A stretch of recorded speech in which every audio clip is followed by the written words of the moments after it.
Voinia, Amen Pastor Bial, Masi Sangati Ron, Taka, Min Ansunsan Dira Langin, Amasai niya long tugan ng siyani. Voinia kan tilti tulzong song yan long long sok sila. Raw pinala so mo na zong naman ay tang se. Suwan kan tilung chabayan lalal ini siya de. Itu tuam tugan ni siya ni siya tarpila. Irong boli he kovela kan pian chen de kan long chen ni dia thare ni siya tiap se. Suwan lalpa Tupui nangma thara tupui man so sakla tupui sai tura kan sersan ko thil di theina ase turin thara tupui la aka te thumi la samse kanin ko ultana to kan so turin lalbai so krista mi kan ti se biar si sangati se chi so mga tupuan ultana tuan saksela Sumizo atwat sunga train puan ngai ang bichuan ang sunjang na sila change sama Pathian ni choma pathian be in ko hi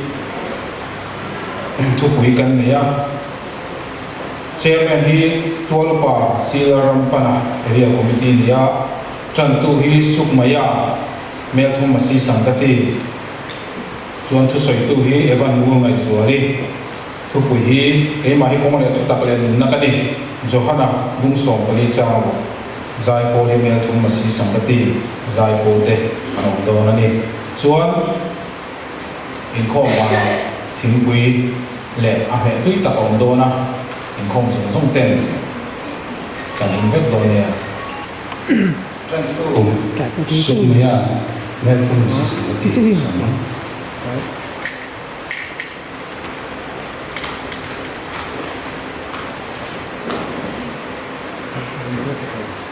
Sabila Police Priest Kanama Jayasi Anus Pavitra Bhajan Janchu Yukta 14 दे को 6 पद में यीशु ने उससे कहा मर सत्य और जीवन में ही हो बिना मेरे द्वारा कोई पिता के पास नहीं आ सकता इस बाबत वचन परमेश्वर ने सभी आशीष दे अनस प्रार्थना करें हल्ले पिता परमेश्वर के गदिन की आज को विश्राम दिन मांगने लेते समय एक अच्छा बिना गुणवत्ता पहले फिर तक धन्यवाद जांचो अनि पिता परमेश्वर तब को भक्ता शिलापन तब हम सब जांचो उन्हारे जो वचन आलिरा है बच्चा वहाँ को और मौजूद ना तब को पवित्र आत्मा पास करने बस अनि सुनिए दाजुपा की लोन है तब को पवित्र आत्मा पास करने बस आज को हर एक प्रोग्राम पर तब हम सब दे विभिन्न के सब प्रवेश क्रिस्त लावा Kantor pun tu dah kal sila, akhirnya kantor nak kom dehi, akhirnya dengan sektorin upah amoya, biar masih sanggati dengan ubah semuanya. Nak kami, hei kita Parmeshwar, tune हम सबको अगुवाई किया है। कल रात से अच्छी तरह से नीचे सोया और आज सुबह पवित्र स्थान में हम आज सभी के कारण से तेरे नाम को धन्यवाद देता हूँ और तेरा नाम को प्रचार करने के लिए तेरा वचन सुनने के लिए तेरे गीत गाने के लिए हम आने के साथ साथ जो अपने इच्छा के अनुसार चंदा हम लोग इकट्ठा किया गया है इसी चंदा को तेरा राज्य बढ़ाने के लिए तेरे नाम को आशीष और तेरे नाम को ऊंचाई करने के लिए तूने जितना चंदा को आशीष दे इस छोटा सा विनती यीशु मसीह के नाम से हम मांगते हैं आमीन kan ngai thak ta kan specialai tu zai ko kan ni thei no non ne me ya tuna me tu masi sangati te sai ko an bo sin na to in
पहले आप सभी को हमारे उद्धारकर्ता प्रभु यीशु मसीह का नाम से जय मसीह। आज प्रभु ने हमें सुंदर अवसर दिया है। आज हमारे बीच में हिंदी बोलने वाले तो कम है, लेकिन हिंदी से भाषण देंगे, क्योंकि हमारे इस प्रोग्राम को मसीह संगति का ये हिंदन क्षेत्र का सम्मेलन है, इसलिए हिंदी से वचन हम देंगे। आज आप लोगों से मैं ये कहना चाहूँगी कि आज मैं आप लोगों के सामने बोलने वाले हूँ।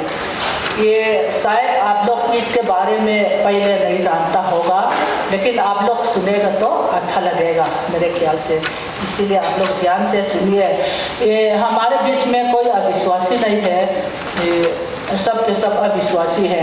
बपतिस्मा लेने से और विश्वासी बनने से कोई तो बहुत साल हो चुका होगा, लेकिन इस पवित्र बाइबल के बारे में आप लोगों में उतना ज़्यादा जानकारी नहीं है। इसीलिए ये पवित्र बाइबल है, ये दो भाग में बांटा है, पहले में पुराना नियम और दूसरे में नया नियम। ये पुराना नियम का प्रथम भाग ये उत्पत्ति में से हम वचन सुनेंगे। ये 2 बार का मीटिंग में ये पूरा बताने का कोशिश करेंगे। आज परमेश्वर के वचन उत्पत्ति 1 अध्याय 27 पद और 2 अध्याय 7 पद। ये उत्पत्ति 1 का 27 और 2 का 7। ये जेनेसिस बुखात चांग सुमनी पसरी ले बुनी चांग सरी तुही कंसियाला माखत तम खान बिजौ चौन पन सोई तुम अपन खचु असिया थे में दोनतिन तुपु ये नए नियम में से यूहन्ना रचित सुसमाचार में आज का जो हमारे विषय है उसमें से ये यूहन्ना रचित सुसमाचार 14 अध्याय 6 पद 14 का 6 फिर मैं पढ़ूंगी, आइए पढ़ना आराम करें। उत्पत्ति 1 का 27। तब परमेश्वर ने मनुष्य को अपने स्वरूप के अनुसार उत्पन्न किया, अपने ही स्वरूप के अनुसार परमेश्वर ने उसको उत्पन्न किया, नर और नारी करके उसने मनुष्यों की सृष्टि की। आज ये मनुष्य की उत्पत्ति और पाप की शुरुआत के बारे में हम सुनेंगे। उसमें से हमारे लिए यीशु मसीह को क्यों ज़रूरत है ये हम देखेंगे। और 2 का 7 में उत्पत्ति 2 का 7 में तब यहोवा परमेश्वर ने आदम को भूमि की मिट्टी से रचा और उसके नथनों में जीवन का श्वास फूंक दिया और आदम जीवित प्राणी बन गया। और नए नियम में से यूहन्ना 14 का 6 में यीशु ने उससे कहा, मार्ग सच्चाई और जीवन मैं ही हूँ, बिना मेरे द्वारा कोई पिता के पास नहीं पहुँच सकता। परमेश्वर अपने वचन पर हम सब के लिए आशीष करे। आइए प्रार्थना करें। हे सर्वशक्तिमान दयालु पिता परमेश्वर, सबसे पहले हम आपको धन्यवाद देते हैं इस सुंदर समय के लिए। हफ्ता भर तूने हमारी रक्षा किया है और अनेक प्रकार की दुर्घटनाओं से हमें बचाकर आज आपके वचन सुनने के लिए अच्छा मौका दिया है। प्रभु, आपके वचन जो हम सुनने में जा रहे हैं, इस वचन को हम सभियों ने मन में समझने के लिए आपकी पवित्र आत्मा से समझा दीजिए। प्रभु पिता परमेश्वर, आपकी वचन जीवित वचन है, परमेश्वर के वचन जीवित और प्रबल है। इसीलिए प्रभु आज आपके वचन जो हम सुनने में जा रहे हैं, इस वचन के द्वारा हमारे हृदय में परमेश्वर की पवित्र आत्मा से कार्य कीजिए और हमारे आगे का सारा समय आपके हाथों में सौंपते हुए इस छोटी सी विनती हमारे उद्धारकर्ता यीशु मसीह के नाम से मांगते हैं, आमीन। ये अभी ये उत्पत्ति में से हमने करा है। हमारे बीच में ये सब के सब विश्वासी है, लेकिन परमेश्वर ने किस प्रकार से इस संसार की सारी वस्तुओं को बनाया है, ये उत्पत्ति 1 से लेकर 1 से पढ़ेंगे तो सब कुछ स्पष्ट रूप से लिखा है, लेकिन आज उसके बारे में विस्तार से बातें नहीं करेंगे। और ये क्या आप लोग कभी सोचा है कि इस संसार की सारी वस्तुओं को किसने बनाया?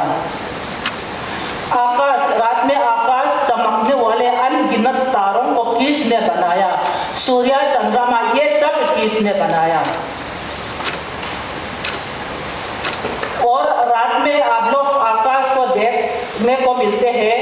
आकाश में जितना तारे हैं, आप लोग ये तारों को गिनने का कोशिश किया है? किया है? नहीं, आप नहीं कर सकते, क्योंकि हमारे लिए अनगिनत है। इतना महान चीज आकाश और पृथ्वी में जितना वस्तु है, ये सब परमेश्वर ने बनाया है। परंतु परमेश्वर है कौन? परमेश्वर आत्मा है और सदा जीवित है। उसने तारों को, सूर्य चंद्रमा को, सभी पेड़ पौधे और हर जीव जंतुओं को बनाया है। ये सभी का सृष्टि तो उत्पत्ति में पढ़ने को मिलते हैं। परमेश्वर ने आकाश और पृथ्वी में जितना वस्तु है ये सभी को बनाया है। लेकिन आज हम देखेंगे परमेश्वर ने किस प्रकार मनुष्य की रचना किया है।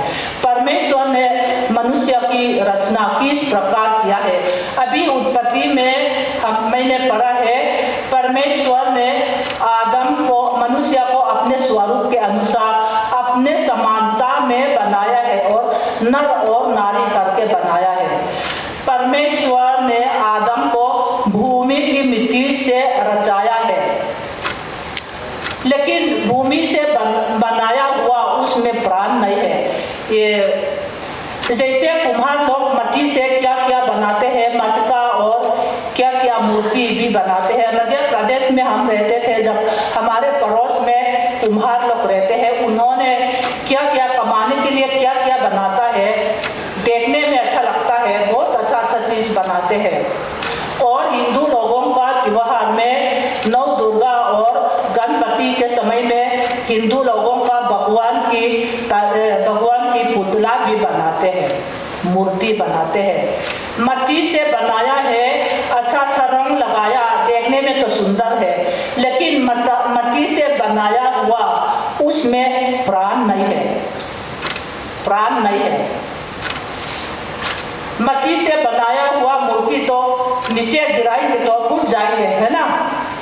नीचे गिराएंगे तो फूट जाएंगे, उसमें प्राण नहीं है, मांस और लहू नहीं है। लेकिन परमेश्वर ने आदम, प्रथम मनुष्य, हमारे आदि माता पिता, परमेश्वर ने आदम और हवा को इस भूमि की मिट्टी से रचाया है, उसमें भी प्राण नहीं है। मिट्टी से परमेश्वर ने प्रथम मनुष्य को बनाया है, उसमें प्राण नहीं है। लेकिन इसमें हमने पढ़ा है उसके नाखूनों में जीवन का श्वास फूंक दिया और आदम जीवित प्राणी बन गया। परमेश्वर ने आदम और हवा जो मिट्टी से बनाया है, उसके नाखूनों में जीवन का श्वास फूंक दिया और आदम जीवित प्राणी बन गया। उसका मतलब क्या है? परमेश्वर ने अपनी आत्मा को मिट्टी से बनाया हुआ आदम में डाला है। परमेश्वर ने अपनी आत्मा को मनुष्य में डाला है, तब से मनुष्य जीवित प्राणी बन गया।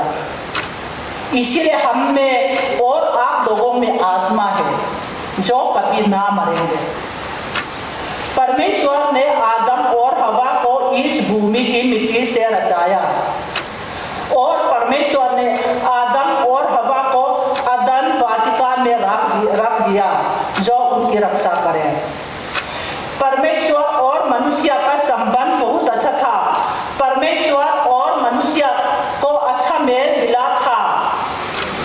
आदन वाटिका में आदम और हवा को अदन वाटिका में रख दिया परमेश्वर ने, और परमेश्वर के साथ अच्छा संगति भी करते हैं और अच्छा संबंध था। परमेश्वर और मनुष्य का कितना अच्छा मेल मिलाप रहते हैं। और परमेश्वर ने आदम को ये आज्ञा दी थी कि आदम इस वाटिका के सब वृक्षों का फल बिना खटके खा सकता है। अंगूर, सेब, संतरा ये सब आप खा सकता है, पर भले ये बड़बुड़े का ज्ञान का जो वृक्ष है उसका फल तू कभी ना खाना, क्योंकि जिस दिन तू उसका फल खाएगा उसी दिन अवश्य मर जाएगा। परमेश्वर ने ये आज्ञा दी। उस अदन वाटिका में इतना सारा वृक्ष है, बहुत सारा फल है।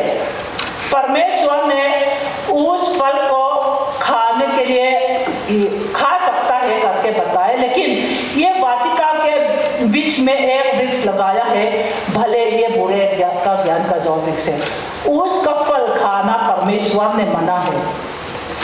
परमेश्वर ने जो नहीं करने का कहा है वो नहीं करता है। परमेश्वर ने जो नहीं खाने का कहा है वो नहीं खाता है।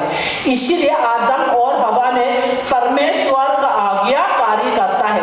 परमेश्वर का आज्ञा को मानकर परमेश्वर और मनुष्य का संबंध बहुत अच्छा था। लेकिन एक दिन शैतान सांप के रूप दर्शन करके आया, आदम और हवा को पाप में गिराने और परमेश्वर का नियमों को उल्लंघन करने के लिए बहकाया। शैतान ने मनुष्य को बहकाया, प्रथम मनुष्य को। आदम और हवा ने परमेश्वर का नियम को पालन करके परमेश्वर के साथ ऐसे संबंधित था। लेकिन शैतान का लक्ष्य क्या है? मनुष्य को नाश करना है। शैतान आकर आदम और हवा को बहकाया परमेश्वर का नियमों को तोड़ने के लिए और पाप में गिराने के लिए। परमेश्वर ने जो खाना मना है वो खाने के लिए शैतान ने आदम और हवा के दिमाग में काम कर रहा है, बहकाया है। तब हवा ने देखा कि उस वृक्ष का फल परमेश्वर ने जो खाना मना है वो शैतान ने उसका दिमाग में काम करने के बाद शैतान की बात मानकर हवा ने उस वृक्ष का फल की ओर देखा कि वो खाने में अच्छा और देखने में मन भाव और बुद्धि देने के लिए चाहने योग्य भी है। उसका दिमाग शैतान ने कब्जा कर लिया है। इसीलिए हवा ने उसमें से तोड़कर खाया और अपना पति को भी दिया और उसने भी खाया। पाप की शुरुआत।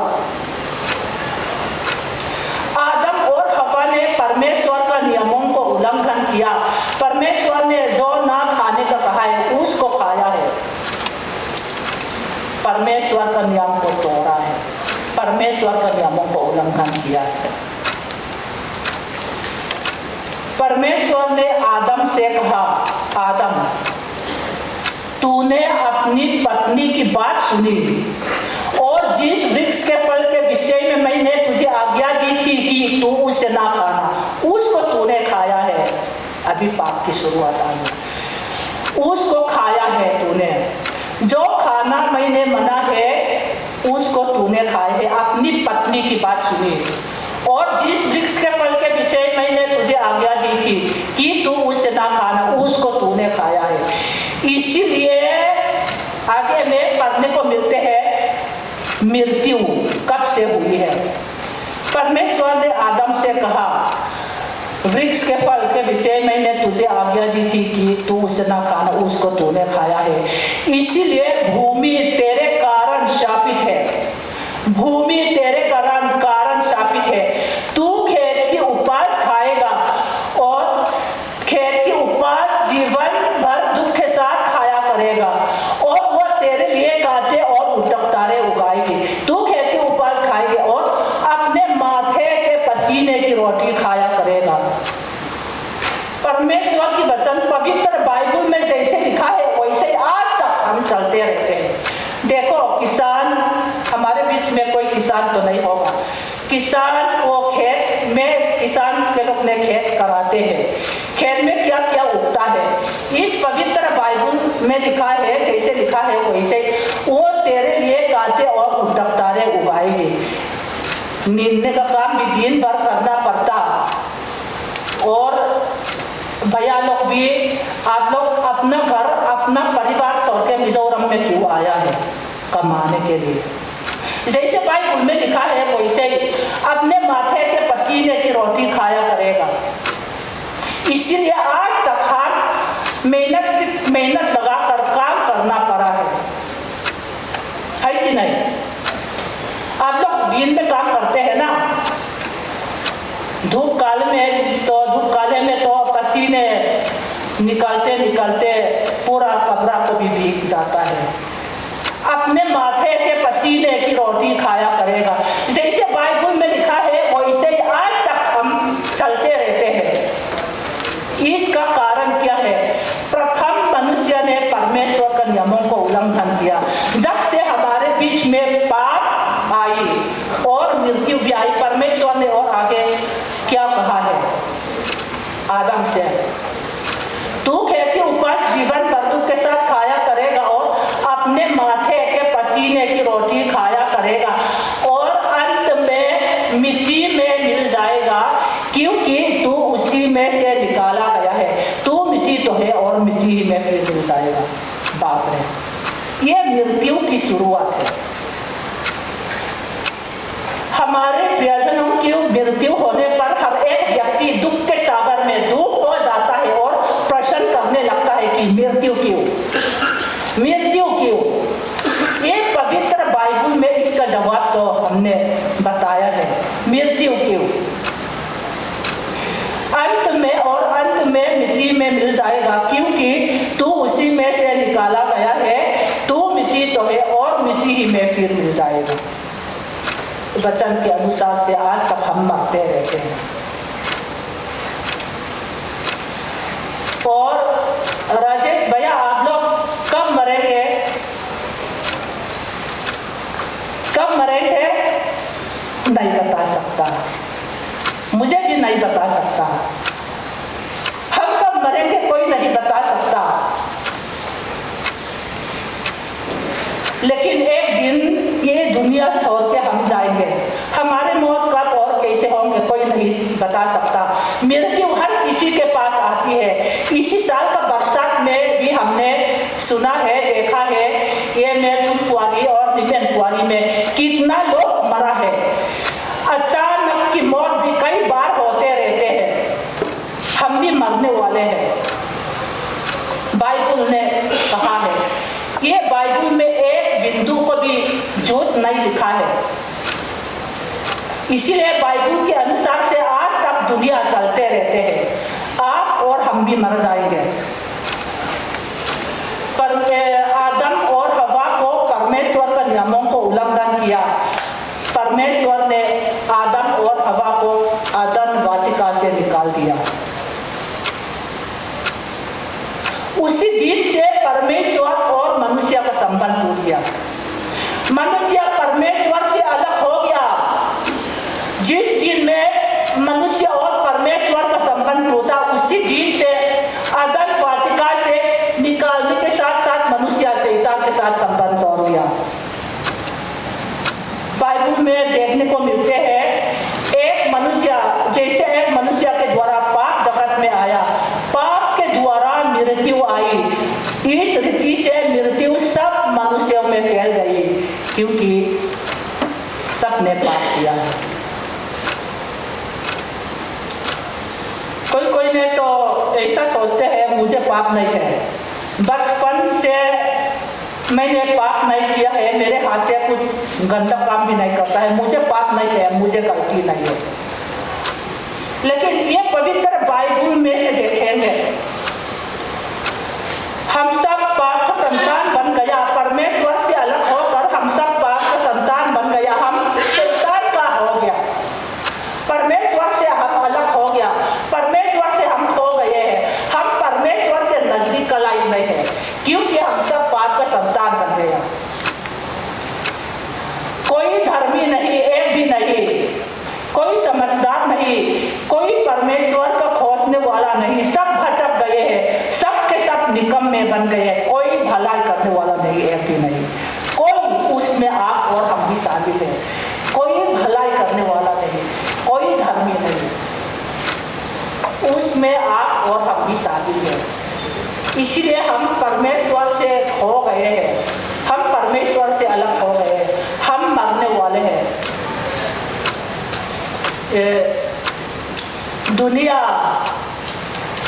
दुनिया की समाचार देखने को मिलते हैं। दुनिया अशांति से भर गया।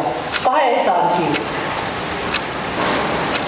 यूक्रेन और रूस की तरफ देखेंगे तो वो लड़ते रहते हैं, और उधर इस्राएल तरफ में देखेंगे तो युद्ध लड़ने के लिए हर देश को तैयारी चल रहा है। और नॉर्थ कोरिया में तो ये नॉर्थ कोरिया का राजा ने तो अपने लोगों को खाना पीना से भरकर अपना देश के लिए हथियार बनाने का कोशिश किया है। हथियार बनाने के लिए अपना पूरा पैसा खर्चा करके अपने लोगों को भूख से बैठा है। लोगों को खाना खिलाने से हथियार बनाना वो उसने तो अच्छा लगा होगा। हमेशा लड़ने का मन है। दुनिया अशांति से भर गया, इसीलिए परमेश्वर ने आदम से कहा भूमि तेरे कारण शापित है। हम सब पाप संतान बन गया, हम परमेश्वर के नजदीक के लायक नहीं है। हम गलत रास्ता में जा रहे हैं। लोगों से मध्य प्रदेश में हम रहते थे, जब गांव-गांव में जाके हम प्रचार करते हैं और लोगों से हम पूछते हैं भैया मरने के बाद तुम कहाँ जाओगे, दीदी मरने के बाद तुम कहाँ जाओगे करके हम पूछते हैं तो सब लोग ने ऊपर ऊपर करके जवाब देता है। आप लोग क्या सोचते हैं मरने के बाद मैं कहाँ जाऊंगी, मरने के बाद मैं कहाँ जाऊंगा, मरने के बाद हम कहाँ जाएंगे, ये सोचना बहुत जरूरी है। मरने के बाद हम कहाँ जाएंगे, ऊपर ऊपर करके जवाब देता है। ऊपर करके जवाब देने वालों से एक बार मैंने पूछा कि अरे भैया ऊपर करके मुझे जवाब दिया है, ऊपर जाने का रास्ता कहाँ है, मुझे भी ऊपर जाना चाहते, ऊपर जाने का रास्ता मुझे दिखाओ करके मैंने पूछा। वो हंसता है। ऊपर करके जवाब तो देते हैं लेकिन ऊपर जाने का रास्ता नहीं है। ऊपर जाने के लिए उतना सीढ़ी लंबी कौन बनाएगा, उतना लंबी सीढ़ी कहाँ मिलेंगे, नहीं मिलेंगे। इसीलिए हम परमेश्वर के नजदीक जाने के लिए, परमेश्वर के पास जाने के लिए कुछ तो जरूरत है। हम पाप में गिर गया है, हम सब पाप का संतान बन गया है। परमेश्वर परम पवित्र परमेश्वर है, उसके राज्य स्वर्ग भी परम पवित्र स्थान है। उसमें जाने के लिए पापियों के लिए तो नहीं जा सकते हैं, उसमें हम नहीं जा सकता है। इसीलिए परमेश्वर की राज्य में प्रवेश करने के लिए हमारे पापों को धोना है, हमारे पापों को साफ करना है। तो पाप को कैसे साफ करेंगे, कैसे धोएंगे? हिंदू लोगों ने तो ये पवित्र जल में स्नान करके अपने आप को पवित्र समझता है और मुर्गी मुर्गा बकरी बकरा काट कर चराने को। लेकिन मुर्गी मुर्गा बकरी बकरा का खून से हमारे पाप नहीं धो सकता, पानी साबुन से हमारे पाप नहीं धो सकता। बाइबल हमें बतलाती है कि बिना लहू बहाए पाप क्षमा नहीं होती। इसीलिए हमारे पापों की क्षमा के लिए खून बहाना जरूरत है कि इसका खून बहाएगा। हमारे खून तो पापी का खून, पाप का खून है। पापों की साफ करने के लिए, पापों की माफ करने के लिए हमारे खून भी योग्य नहीं है। इसीलिए पवित्र खून की जरूरत है। परमेश्वर प्रेमी परमेश्वर है, अनुग्रहकारी परमेश्वर है। उसने अपने बनाए हुए मनुष्य को देखकर बहुत तरस खाया, क्योंकि मनुष्य को शैतान ने बहुत सताया है, शैतान के राज में है। इसीलिए परमेश्वर ने अपने बनाए हुए मनुष्य की ओर देख के बहुत तरस खाया है।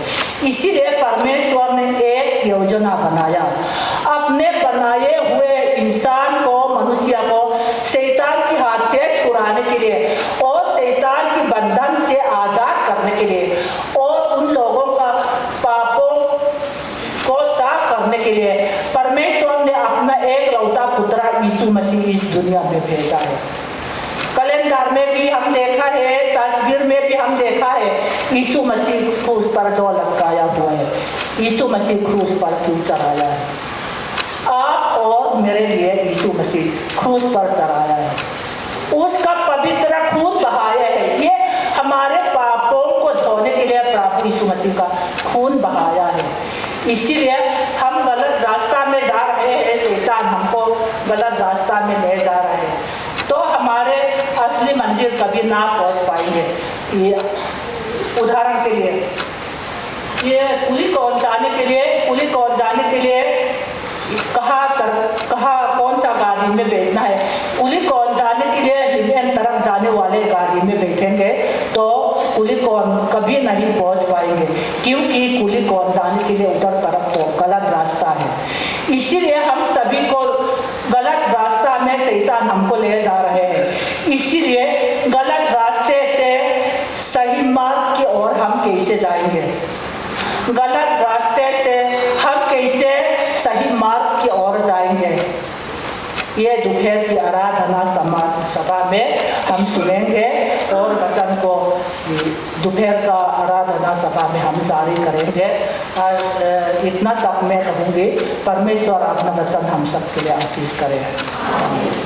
वही जमा इकोमा थोड़ा बंदा खोम ही चेंग सांथुम जमी सुमनी यानी चेंग सांथुम जमी सुमनी नचोन बांगम मलों पैदों तो आंगा अथियन kan fakna kan hungatan studi ki number samruke papuana isu jaldi ane wala he di kan saanga kan sakzo theimuna reverend dila nga pina mal sonna kan homte min chin sila cha nge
Amen.